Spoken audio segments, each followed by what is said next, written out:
ছুটন্ত পালতোলা নৌকায় উত্তাল যুব ভারতী ক্রীড়াঙ্গন। ইতিহাস গড়ে পরপর দুবারের জন্য আইএসএল এর লিগ শিল্ড চ্যাম্পিয়ন সবুজ মেরুন শিবির ঘরের মাঠে ওড়িশাকে 1-0 গোলে হারিয়ে 22 ম্যাচে 52 পয়েন্ট নিয়ে 2 ম্যাচ বাকি থাকতেই লিগ শিল্ড পকেটে পুরল তারা।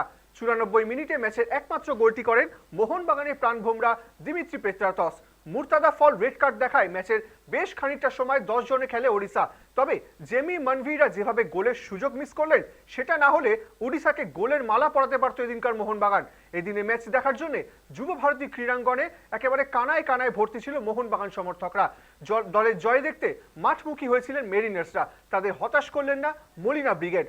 পরপর দুবার লিগ শিল্ড ঘরে হাবাস পরবর্তী যুগে মলিনা যেন হ্যামলিনের বাসিওয়ালা। ওড়িশাকে হারিয়ে লাগাম ছাড়া উচ্ছ্বাস সমর্থকদের মধ্যে। পিছিয়ে নেই মোহনবাগান দলও। যুব ভারতী থেকে হোটেলে ফেরার পথে টিম বাসেই চলল দেদার নাচা গানা, সঙ্গে চলল গান চিরকাল রেলায় আছে থাকবে মোহনবাগান। এই বিষয় নিয়ে সময় কলকাতাকে কি প্রতিক্রিয়া দিয়েছেন প্রাক্তন ফুটবলার মেহতাব হোসেন, শুনে নেব।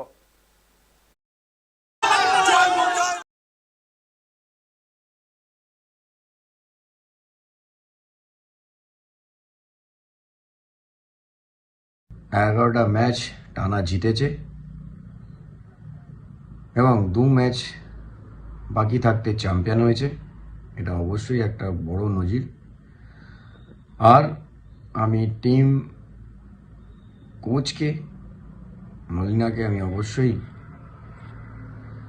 যেভাবে একসূত্র বেঁধেছে ওনার এই চিন্তাধারা, এই প্রয়াসকে আমি সাধুবাদ জানাই, কুর্নিশ জানাই। বাংলার টিম যত ভালো করবে তত কিন্তু আমাদের বাঙালি ফুটবলারদের জন্য ভালো, বাঙালি সাপোর্টারদের জন্য ভালো, বাংলা যারা ফুটবল লাভার আছে তাদের জন্য ভালো। সবাই ভালো থাকবেন, সুস্থ থাকবেন।